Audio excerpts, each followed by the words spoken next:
अस्सलाम वालेकुम friend, welcome to the Ghazian zoologist once again. आज जो हम टॉपिक डिस्कस करने जा रहे हैं वही कल वाला है, एक्सक्रीशन एंड ऑस्मोरेगुलेशन। ठीक है, कल हमने कुछ पार्ट डिस्कस किया था, कुछ आज डिस्कस करने जा रहे हैं। कल हमने मेराइन फिशेज़ और फ्रेश वाटर फिशेज़ के बारे में डिस्कस किया था, जिसमें हमने बोला था कि मेराइन फ्रेश वाटर फिशेज़ और जो मेराइन फिशेज़ हैं तो उनमें जो एडाप्टेशन होती है, ठीक है, एक्सक्रीशन या ऑस्मोरेगुलेशन की, वो डिफरेंट वेज से होती है। ठीक है, तो हम मेरे फ्रेश वाटर फिशेस की हमने बात की थी कि उनमें जो ना जो ग्लैम्युलाई हैं, ठीक है, वो क्या होते हैं कि बड़े होते हैं, ठीक है, ताकि ज़्यादा से ज़्यादा एंस को ऑब्जॉर्व किया जा सके, और उनके जो ट्यूबुलर सिस्टम होता है वो शार्ट होता है ताकि कम से कम पानी को रीअब्जॉर्व किया जा सकते हैं। अलबत्ता आयंस की कंसनट्रेशन भी ऑब्जॉर्व होती है, लेकिन बहुत कम मिकदार में होती है। ठीक है, उसके बाद हमने मेराइन फिशेस की बात की थी, जिसमें हमने बोला था कि इनमें जो ग्लैम्युलाई होता है वो क्या होता है कि बहुत छोटा होता है और इनका ट्यूब्यूल सिस्टम बड़ा होता है। ठीक है, तो जिसमें वो क्या करते हैं कि ज़्यादा से ज़्यादा वाटर को रीअब्जॉर्व करते हैं। ठीक है, उनमें वाटर की कमी होती है क्योंकि सल्टी वाटर होता है, आयंस वाला, आयंस की कंसंट्रेशन ज़्यादा होती है, इस वजह से वो क्या करते हैं कि ज़्यादा से ज़्यादा अपने बॉडी में वाटर को इनटेक करने की कोशिश करते हैं। तो उसके बाद वो तो टिलियोट्स की बात थी, जिसमें मतलब वो कि बोनी फिशेज़ आ जाती थी। तो चंद फिशेज़ जैसे कि कार्टिलेजिनस फिशेज़, ठीक है, एलास्मोब्रैंक्स, ठीक है, ये क्लास कंड्रिचथीज, ठीक है, उससे बिलोंग करने वाली, मतलब ये कि सब क्लास है एलास्मोब्रैंक्स। तो इसकी चंद स्पीशीज़ में कुछ और डिफरेंट वेज आ जाती हैं, तो उसे आज हम डिस्कस करने जा रहे हैं। तो कापी पेन से रजिस्टर वगैरह सब कुछ उठा लो और चलते हैं अपने टॉपिक की तरफ। तो elasmobranchs convert the nitrogen waste into the urea. ठीक है, इसको मैं एक्सप्लेन कर देता हूँ। ठीक है, कि एलास्मोब्रैंक्स एक ऐसी केस है जिसमें मतलब शार्क्स के ट्रेस वगैरह आपने ये पढ़े होंगे। ठीक है, वो इसी एलास्मोब्रैंक्स से बिलोंग करते हैं। ठीक है, तो उनमें क्या होता है कि जो नाइट्रोजनस वेस्ट है उसे यूरिया में कन्वर्ट करते हैं। मोस्टली जो फिशेज होते हैं वो क्या करते हैं कि जो उनका नाइट्रोजनस वेस्ट होता है वो अमोनिया होता है। ठीक है, अमोनिया की फॉर्म में क्या करते हैं कि वो अपने जो वेस्ट मटेरियल है उससे सेक्रेट करते हैं, क्योंकि वो फ्रेश वाटर जो वो फिशेस में वो वाटर में रहती हैं, तो अमोनिया डिफ्यूज़ करने में उन्हें इतनी ज़्यादा तकलीफ़ नहीं होगी। वो गिल्स सरफेस या गिल्स सरफेस के ज़रिए क्या होता है कि वो रिमूव हो जाता है। लेकिन ये क्या करते हैं कि अपने जो नाइट्रोजीनियस वेस्ट है उससे अमोनिया की बजाय किस में कन्वर्ट करते हैं, यूरिया में, और उसी यूरिया को वो क्या करते हैं कि अपने बॉडी में स्टोर कर लेते हैं। ठीक है, तो enough urea is store to make the body tissue isotonic with the sea water. अब उनका मकसद क्या होता है कि वो अपने अंदर का जो एनवायरनमेंट है उसे एसोटोनिक बनाते हैं, किसके मुकाबले में, एक्सटर्नल एनवायरनमेंट में। ठीक है, ताकि वो इंटरनल और एक्सटर्नल एनवायरनमेंट दोनों में आयंस की कंसंट्रेशन को बराबर रखें, एक एसोटोनिक एनवायरनमेंट क्रिएट करें ताकि मज़ीद जो आयंस हैं वो उनकी बॉडी में ना इंटर हो सकें। ठीक है, elasmobranchs must still regulate the ion concentration in their tissues. उसके अलावा, ठीक है, उनके बॉडी में आयंस की कंसंट्रेशन को भी रेगुलेट करना चाहिए। ठीक है, मतलब ये कि आयंस की कंसंट्रेशन को उनकी जो बॉडी है उसमें रेगुलेट करना चाहिए। अब आयंस की कंसंट्रेशन को रेगुलेट किस तरह से करते हैं, क्योंकि उनमें क्या मौजूद होते हैं, ion absorbing and secreting tissues in the gills and kidneys. अब उनके गिल्स और किडनी में क्या मौजूद होते हैं, आयन सेक्रेटिंग या आयन अब्जॉर्बिंग टिश्यूज़ मौजूद होते हैं। ठीक है, ज़रूरत के हिसाब से वो क्या करते हैं कि आयंस को ऑब्जॉर्व करते हैं, और जब ज़रूरत नहीं होती तो वेस्ट मटेरियल होता है तो उसे क्या करते हैं कि बॉडी से बाहर सेक्रेट कर लिया जाता है। ठीक है, वो गिल से भी सेक्रेट हो सकते हैं, ठीक है, और किडनी के ज़रिए भी क्या कर सकते हैं कि वेस्ट मटेरियल को बॉडी से रिमूव करते हैं। ठीक है, elasmobranchs possess a rectal gland, ठीक है, that remove the excess NCl from the blood and the excrete into the cloaca।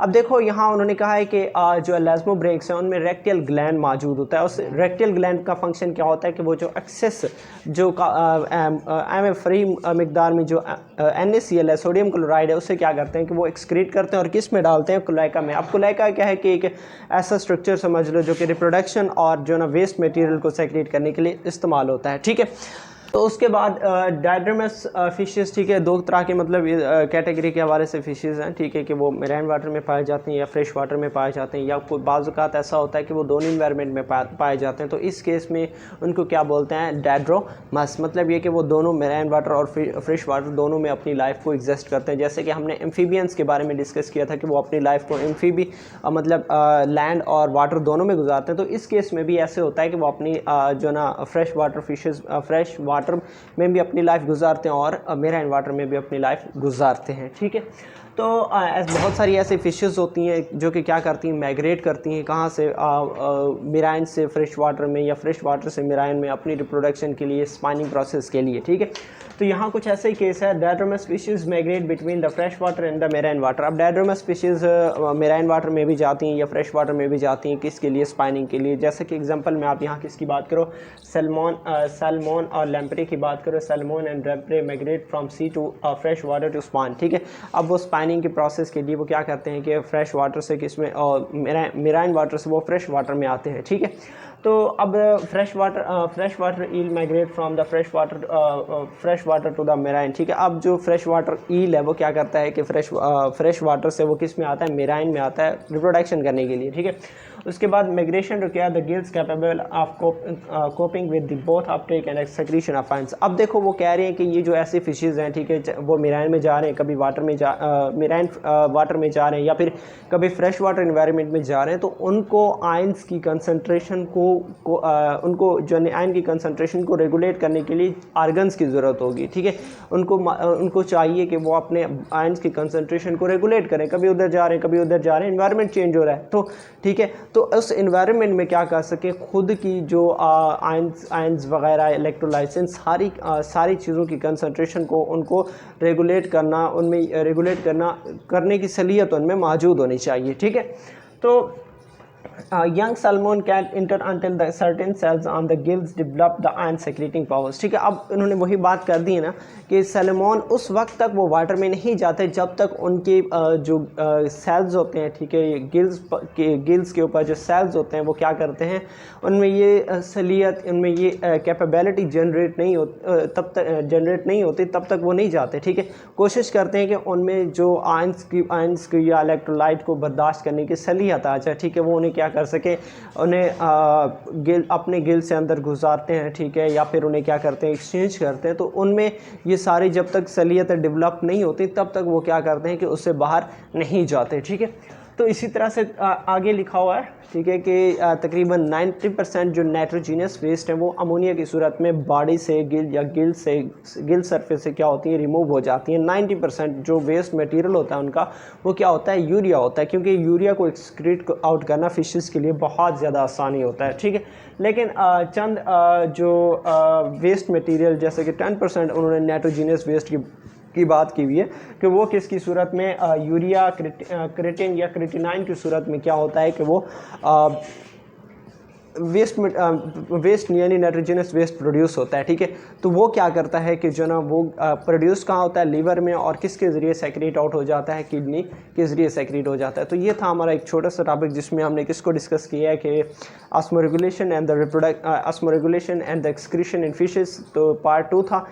हमने मोस्टली इसमें किसको डिस्कस किया, एलास्मोब्रैंक्स को डिस्कस किया है कि उनमें बहुत सारी ऐसी एडाप्टेशंस होती हैं, ठीक है, कि वो अपने बॉडी का इन्वायरमेंट एक्सटर्नल इन्वायरमेंट के बराबर रखती हैं, मतलब आइसोटोनिक रखती हैं, ठीक है। तो इसमें हमने उसके बाद हमने चंद डायड्रोमस फिशेस को भी डिस्कस किया जिसमें हमने कहा था कि वो अपनी लाइफ को 2 स्टेजेस पे गुजारती हैं, ठीक है, कभी फ्रेश वाटर में कभी मेराइन वाटर में। तो इस केस में क्या करते हैं कि उनके गिल्ट में क्या आती है कि एक कैपेसिटी आती है कि वो आयंस की कंसंट्रेशन को या आयंस की शिद्दत को क्या कर सकते हैं, बर्दाश्त कर सकते हैं, ठीक है। तो इंशाल्लाह मिलते हैं नेक्स्ट वीडियो में। उससे पहले वीडियो को लाइक, चैनल को सब्सक्राइब और इस वीडियो को शेयर लाजमी करना है। और इंशाल्लाह आप लोगों से एक और भी रिक्वेस्ट है कि जो वेबसाइट गाज़ी एंथ्रोपोलॉजिस्ट उसको भी मतलब विज़िट कर लीजिएगा, हो सकता है आपके लिए कोई मुफीद चीज़ हो। इंशाल्लाह मिलते हैं नेक्स्ट वीडियो में, तब तक की इजाज़त चाहता हूँ। ओके, अल्लाह हाफिज़।